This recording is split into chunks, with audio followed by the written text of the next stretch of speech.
Տոտալ վերահսկողություն Հայաստանում քո հեռախոսի միջոցով։ Փորձագետներն ահազանգում են, իշխանությունը փորձում է վերահսկել քո ամեն քայլը, իմանալ թե որտեղ ես գնում կամ ում հետ ես խոսում։ Կառավարության նիստում հինգշաբթի է Փաշինյանը հավանել մի ծրագիր, ըստ որի պետական մեծ բազա է ստեղծվելու, որտեղ գրանցվելու է հեռախոսի իմեյ կոդը։ Ես խնդիրը դրել եմ հետևյալ կերպ. 2027 թվականի հունվարի 1-ից պետքա որոշումը ուժի մեջ մտնի եւ պետքա աշխատի։ Իմեյին հեռախոսի դա նույնն է, ինչ օրինակ մեքենաների VIN կոդը, այսինքն դա կոնկրետ սարքին իդենտիֆիկացնող 15 նիշանոց թիվ է։ Իմեյ կոդին կցվելու են անձնագիրը, SIM, eSIM քարտերը, անձնական տվյալները։ Բոլոր հեռախոսները պետք է գրանցվեն պետական միասնական այդ բազայում։ Մարդիկ գնալու են, գրանցելու են իրենց հեռախոսները եւ միասնական բազա լինելու, որտեղ լինելու է հեռախոսի իմեյին, SIM քարտը, անձնագրի տվյալները, պլյուս նաև սահմանի հատման տվյալներն են դրան կցվելու։ Չգրանցելու դեպքում հեռախոսից անհնար կլինի օգտվելը, ասում է մեդիափորձագետ Սամվել Մարտիրոսյանը։ Բացատրում, բջջային օպերատորը 30 օր հետո, եթե տեսնի, որ դեռ գրանցված չէ հեռախոսի իմեյին, անջատելու է հեռախոսահամարը։ Ինչպես Փաշինյանն է ասել, հեռախոսն այդ դեպքում միայն պոպոկ ջարդելու համար է պետք լինելու։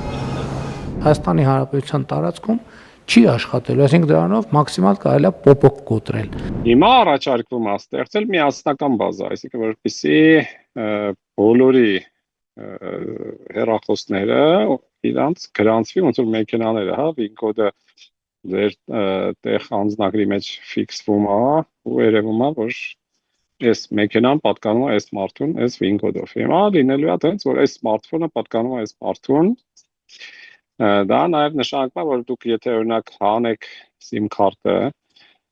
ու մեջը դնեք վրացական SIM քարտ օրինակ roaming-ով, մեկը իրանք իմանան, որ դա դուք եք։ Նաև զբոսաշրջիկները, Հայաստան եկող բոլոր մարդիկ պետք է գրանցեն այդ համակարգում իրենց հեռախոսները։ Конечно, это печально. Իհարկե դա շատ տխուր է, շատ վատ է, ինչպես հայերի, այնպես էլ տուրիստների համար։ Մենք էլ առանց հեռախոսի Հայաստան կգնանք։ Միմյանց հետ էլ ինչպես նախնադարում փոստատար աղավնիների միջոցով կշփվենք։ Глубинная почта.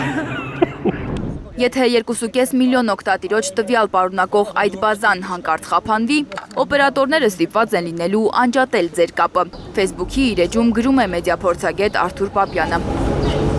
Սև բջջային հեռախոսների շուկայի դարաշրջանը։ Նիկոլ Փաշինյանը հինգշաբթի հայտարարել էր, թե այս նոր համակարգը մաքսանենգությունը կանխելու համար է անհրաժեշտ։ Առնչություն չունի։ Ախր խնդիրն անում է, որ բջջային հեռախոսների ներմուծումը մաքսատուրք չունի, այսինքն մենք պայքարում ենք ինչ-որ բանի հետ, որը չկա։ Փաստացի հզորադրությամբ հեռախոսները մաքսանենգությամբ չեն մտնում, այլ մարդիկ ուղղակի առնում են տնեցիկի համար բերում են դրսից։ Մեծ է նաև հաքերային հարձակման ռիսկը, ասում է Սամվել Մարտիրոսյանը։ Ըստ մեդիափորձագետի, մեկ բազայում հավաքագրած տվյալները հեշտությամբ կարելի է կոտրել։ Պլյուս այստեղ նաև ռիսկը ավելանում այն առումով, որ այդ տվյալները ինչ-որ երրորդ կողմի կոմերցիոն ընկերության է տրվում, պլյուս այդ ընկերությունը նաև թույլտվություն է ստանալու այս նախագծի ինչ-որ կոմերցիոն նպատակներով այդ տվյալները երրորդ կողմին վաճառի։ Ոչ թե մաքսանենգությունը կանխելու, այլ ցուցարարների կամ քննադատող լրագրողների տեղը գտնելու գործիք է դառնալու իմեյ համակարգը, նկատում են փորձագետները։ Սիրտս վկայում է, եթե խոսքը ցուցարարների կամ քննադատ լրագրողների մասին լինի, 5 րոպեից իմեյով տեղը կհայտնաբերեն ու մասկի շոու կանեն։ Մեխանիզմը ստեղծում, որը կարող է օգտագործվել ավելի լավ մարդկանց վերահսկելու, դա ակնհայտ է։ Հիմա կօգտագործվի այդ մեխանիզմը, թե չէ ուրիշ հարց, բայց եթե ես լինեի ուժայինների տեղը, բնականաբար կօգտագործեի, ինչ չօգտագործես, եթե կա։ Անգամ լրագրողների աղբյուրները բացահայտելը հնարավոր կդառնա, եթե այդ համակարգը գործարկվի Հայաստանում։ Մարդկանց վերահսկելու, օրինակ նույն լրագրողներին հետևելու, ձեր գաղտնի աղբյուրներին բացահայտելու, հազարը մի վատ հնարավորություն կա։ Սամվել Մարտիրոսյանն ասում է, որ ժողովրդավարական պետություններում այսպիսի համակարգեր չկան։ Օրինակ Թուրքիայում և Ադրբեջանում կան։ Այն ցանկը որ նայում եք թե որտեղ է ներդրված, հենց ոչ լավ հարևանության մեջ չենք հայտնվելու էլի։ Արտաքին լուրջ վտանգներ էլ կան։ Մեկ բազայում Հայաստանի քաղաքացիների անձնական տվյալները կարող են հրապուրիչ լինել, օրինակ ադրբեջանցի հաքերների համար։ Դեռ 2020-ին Քովիդի ու 44-օրյա պատերազմի ժամանակ բազմաթիվ հայերի տվյալների արտահոսք էր եղել ադրբեջանական մեդիայում։